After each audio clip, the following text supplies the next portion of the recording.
Good morning student. आज हम आपको आपकी कक्षा का हिंदी व्याकरण का पाठ 22 अलंकार पढ़ाएंगे।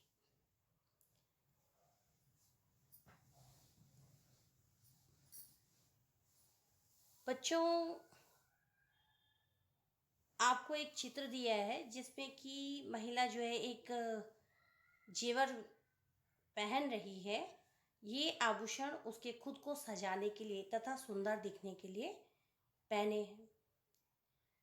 ठीक इसी प्रकार जिस प्रकार की एक औरत की सुंदरता को बढ़ाने के लिए हमें आभूषणों की जरूरत होती है, ठीक उसी प्रकार भाषा के भी आभूषण होते हैं जिन्हें हम अलंकार का कहते हैं। अलंकारों के प्रयोग से भाषा में सुंदरता आती है। अलंकारों के दो भेद होते हैं, शब्द अलंकार और अर्थालंकार। शब्द अलंकार जब कुछ लिखा जाता है तो लेखन कार्य शब्दों के माध्यम से किया जाता है। इन्हीं शब्दों का प्रयोग इस प्रकार करना कि उनमें एक सुंदरता उत्पन्न हो जाए तथा पढ़ने वाला चमत्कृत हो जाए तो शब्दालंकार कहलाता है। शब्दालंकार के तीन भेद हैं,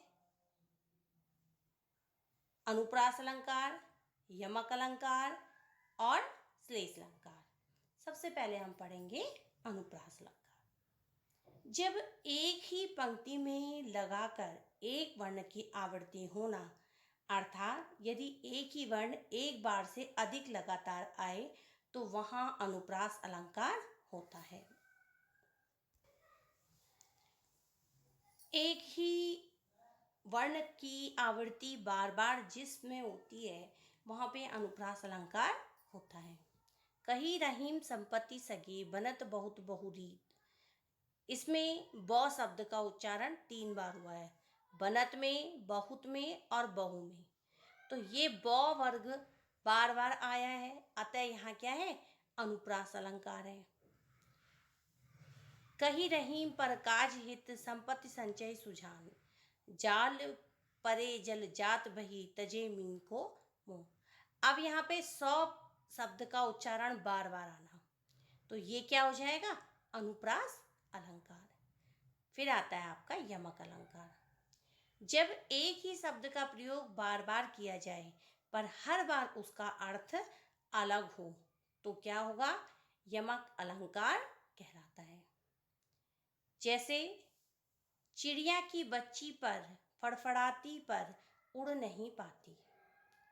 अब यहाँ पर एक पर का अर्थ है पंख और दूसरे पर का अर्थ होता है लेकिन। विधि के लिखे लेख से निकलने की विधि समझ नहीं आती। अब 2 बार विधि का उच्चारण होना, तो विधि यानी कि भाग्य और एक विधि होता है तरीका, कि इस पंक्ति में पर और विधि का प्रयोग 2 अलग अलग अर्थों में हुआ है, अतः यहाँ पर अर्थालंकार यमक अलंकार होगा। ठीक है, क्योंकि एक पर का अर्थ आपका पंख हुआ और एक पर का अर्थ होता है लेकिन। चिड़िया की बच्ची पर फड़फड़ाती, चिड़िया की बच्ची अपने पंख तो फड़फड़ाती है पर उड़ नहीं पाती, लेकिन उड़ नहीं पाती। विधि के लिखे लेख से निकलने की विधि समझ ना आती, कि हमार जो मतलब भाग्य में लिखे लेख होते हैं उससे निकलने का तरीका हमें समझ में नहीं आता। ठीक, माला फेरत बुझा भया फिरा न मन का फेर, कर का मन का डारी दे मन का फेर। यहाँ मन का शब्द हृदय का और एक मन का हो गया माला का मोती। तो मन का हृदय का और मन का माला का मोती। माला फेरत जुग भया, यानी कि दुनिया को दिखाने के लिए हम क्या करते हैं, माला फेरते हैं, है ना। पर फिरा न मन का फेर, और मन का फेर नहीं फिरता, यानी कि हृदय में कोई परिवर्तन नहीं आता। कर का मन का डारी दे मन का फेर। अब यदि हम हृदय में ही परिवर्तन लाएं तो स्वाभाविक है हमें माला जपने की जरूरत नहीं है ना। उसके बाद आता है आपका श्लेष अलंकार। जब एक शब्द एक बार आए और उसके अर्थ अलग अलग हों तो वहां होता है श्लेष अलंकार। श्लेष का अर्थ होता है चिपकना, ठीक। जब एक के बगैर दूसरा अधूरा है तो श्लेष अलंकार में एक ही शब्द में कई अर्थ छुपे होते हैं। कनक ढेर से नहीं बनेंगे माँ के लाल निराले हैं। कनक ढेर, कनक का अर्थ होता है गेहूं, एक कनक का अर्थ होता है सोना, ठीक। तो कनक ढेर से नहीं बनेंगे माँ के लाल निराले हैं, जिस तरह से कि आप गेहूं के ढेर को नहीं बांध सकते, ठीक है। ठीक उसी प्रकार से यदि कोई व्यक्ति अपने देश के लिए समर्पित है और आप उसको लालच देने के जो है उसको अपने तरफ खींचना चाहे तो वो माँ का लाल कभी भी उस लालच से नहीं जाएगा। क्यों? क्योंकि वह अपने देश के लिए जीते हैं।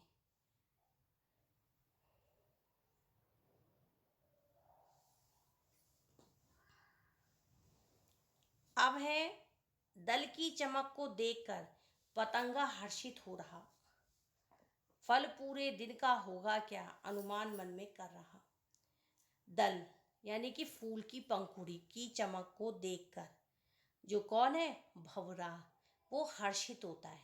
ये पतंगा हर्षित होता है उसके रसपान के लिए, पर उसको ये नहीं पता कि पूरे दिन क्या होगा, उसको इसका कोई अनुमान नहीं है, यानी उसको उसका नतीजा नहीं पता है।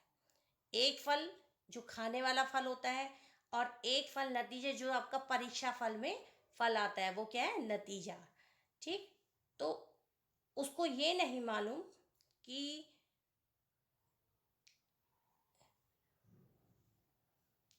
जब मैं रस का पान करूँगा पंखुड़ियों के, फूल की पंखुड़ी से, तो उसके बाद मेरा क्या नतीजा होने वाला है ना। या फिर मैं एक समूह से अगर अलग हट जाऊंगा, एक दल का अर्थ समूह भी होता है, यदि मैं एक समूह से अपने दल से अलग हट जाऊंगा तो मेरा क्या नतीजा होगा। पक्षी अपने दल यानी समूह तथा दल फल को देखकर हर्षित हो रहा है और सोच रहा है कि पूरे दिन के परिश्रम के बाद उसे कैसा फल यानी कि नतीजा मिलेगा। तो खाने वाला फल प्राप्त होगा और उसके बाद उसे थकान लग सकती है ना। या उसको फल मिलेगा कि नहीं मिलेगा, उसका नतीजा क्या होगा। अब आपका आता है अर्था अलंकार।